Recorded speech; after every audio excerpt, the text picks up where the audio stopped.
Hello everyone, welcome back to my channel. आज हम start करने जा रहे हैं एक mini video series for the conceptual clearing of particular topic. That is कि कंपटीशन एग्जाम में आने वाले कुछ ऐसे टॉपिक्स हैं जिनकी कंसेप्चुअल क्लियरिंग हमें होनी चाहिए। That is the first is the by directional DNA replication. हम हमेशा से पढ़ते आए हैं दैट इज़ डीएनए रेप्लिकेशन जो है वो सेमी डिसकंटिन्यूअस होता है, सेमी कंजर्वेटिव होता है, बाई डायरेक्शनल होता है और 5 प्राइम टू 3 प्राइम डायरेक्शन में होता है। लेकिन कैसे पता चला, किस पर्टिकुलर साइंटिस्ट ने जो है वो डिस्कवरी करी कि डीएनए का रेप्लिकेशन बाई डायरेक्शनल ही होता है, यूनिडायरेक्शनल क्यों नहीं होता, क्या एक्सपेरिमेंटल प्रूफ उन्हें मिले थे, तो उसको आज हम डिस्कस करने वाले हैं। वीडियो को ज़्यादा लंबा ना करते हुए हम स्टार्ट कर रहे हैं। तो सबसे पहले जो प्रूफ था कि भाई डीएनए बाई डायरेक्शनल रेप्लिकेशन करता है, तो उसका जो प्रूफ है वो जे कैन्स नामक जो साइंटिस्ट थे उन्होंने दिया। उन्होंने बेसिकली क्या किया था, he basically used auto radiography technique to prove that DNA replication in E coli is bidirectional. E coli that is आपके बैक्टीरिया जो है प्रोकैरियोट्स में उन्होंने ये डिस्कवरी की थी कि भाई ऑटो रेडियोग्राफी एक टेक्निक है, आप टूल्स एंड टेक्निक्स में पढ़ के आते हैं। उसके थ्रू एक फोटोग्राफिक फिल्म होती है, उस पर आपको जो है वो बेसिकली रेडियो आइसोटॉप्स की पोजीशनिंग जो है वो आपको देखने को मिलती है। तो यहाँ बेसिकली क्या हुआ, उन्होंने ई कोलाई को एक कल्चर पे ग्रो किया जो कि ट्रिटियम लेबल्ड थाइमीन कंटेन करता था। अब हाइड्रोजन जो होती है उसके वेरियस आइसोटॉप्स आपको देखने को मिलते हैं, जिनमें से जो है नॉर्मल वाला आइसोटॉप ना लेके उन्होंने रेडियो एक्टिव जो आइसोटॉप है दैट इज़ द ट्रिटियम, उनको जो है उन्होंने यूज़ किया। एज अ रिजल्ट क्या हुआ, its location can be identified by auto radiography, कि जहाँ जहाँ जो है अब उसका मूवमेंट होगा उस ट्रिटियम का अगेन वहाँ वहाँ जो है क्या होगा, और आपकी ऑटोग्राफी जो फिल्म है, जो ऑटो रेडियोग्राफी फिल्म है, उस पर आपको सारी इमेजेस जो है वो दिखेंगी। मेन बात जो थी वो क्या थी कि उन्होंने दो पॉसिबिलिटी जताई।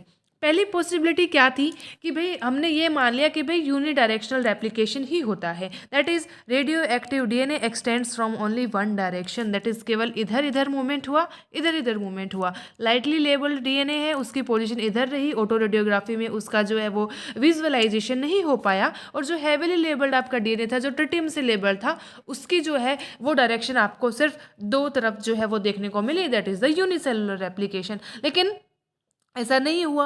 अगेन सेकंड पॉसिबिलिटी जो थी वो क्या थी कि भाई आपका जो हैवी और जो लाइटली लेबल्ड डीएनए है वो आपको मतलब देखने को मिलेंगे, that is the heavily labelled जो डीएनए है उसको आप दोनों तरीके से देख पाओगे, that is this is the dividing part. और बाई डायरेक्शनली जो है वो क्या हो रहा है, आपको जो है वो देखने को मिल रहा है ऑटो रेडियोग्राफी जो फिल्म है उसके ऊपर डीएनए की जो पोजीशन है वो।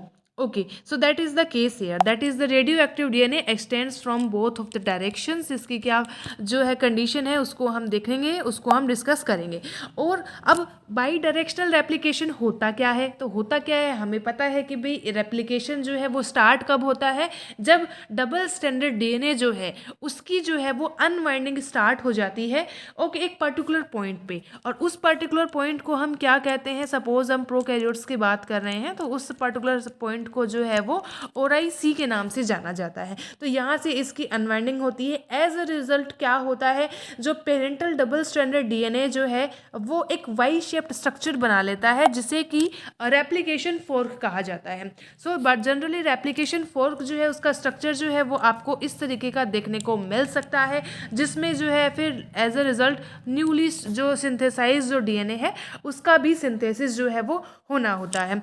So this is the formation of replication fork. अब क्या होता है, जनरली जब भी डीएनए ओपन होता है, एक साइड की बात हो रही है ये, तो दो रेप्लिकेशन फोर्क आपको देखने को मिलेंगे। एज अ रिजल्ट क्या होगा, अगर बाई डायरेक्शनल मूवमेंट है तो आपको फोर जो है वो क्या होते हैं, रेप्लिकेशन फोर्क्स जो है वो देखने को मिलते हैं। सो ये जो है वो हमारी बात हो गई, that is related to the bidirectional movement of the DNA replication. Bidirectional movement की हमने बात कर ली। और अगर हम रेप्लिकेशन बबल को बना के बात करते हैं, अगेन जो सिमिलर वाला डायग्राम हमारा है, तो रेप्लिकेशन बबल के अंदर यूनिडायरेक्शनल का मूवमेंट सिर्फ इस डायरेक्शन में होता है। और अदरवाइज अगर हम बाई डायरेक्शनल की बात करें तो इधर भी रेप्लिकेशन फोर्क बनते हैं और इधर भी रेप्लिकेशन फोर्क्स बनते हैं। और जो है जनरली आपका ये सिनेरियो आपको देखने को मिलता है।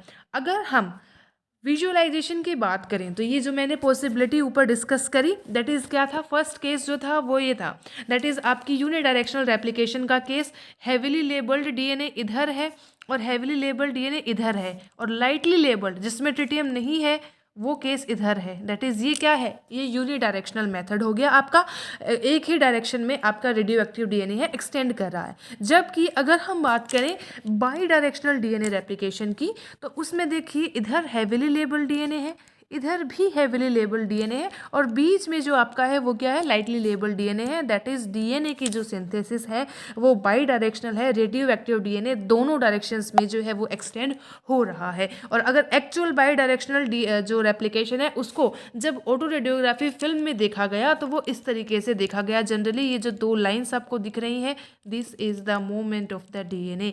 तो ये विजुअलाइजेशन जो है वो जनरली किस पे देखने को मिली थी, आपको ऑटो रेडियोग्राफी जो फिल्म है उस पे देखने को मिली थी बाय जे केन्स के द्वारा जो है ये चीज़ आपको देखने को मिली थी। So this is all about the first part, that is the by directional DNA replication. इसको आज हमने जो है वो डिस्कस कर लिया है। नेक्स्ट वीडियो में कंसेप्चुअल क्लैरिटी को लेते हुए हम एक नेक्स्ट टॉपिक डिस्कस करेंगे, that is the semi conservative nature of the DNA. So stay tune for the next video. Video पसंद आए so please do like, share and subscribe to my channel. Thanks for watching.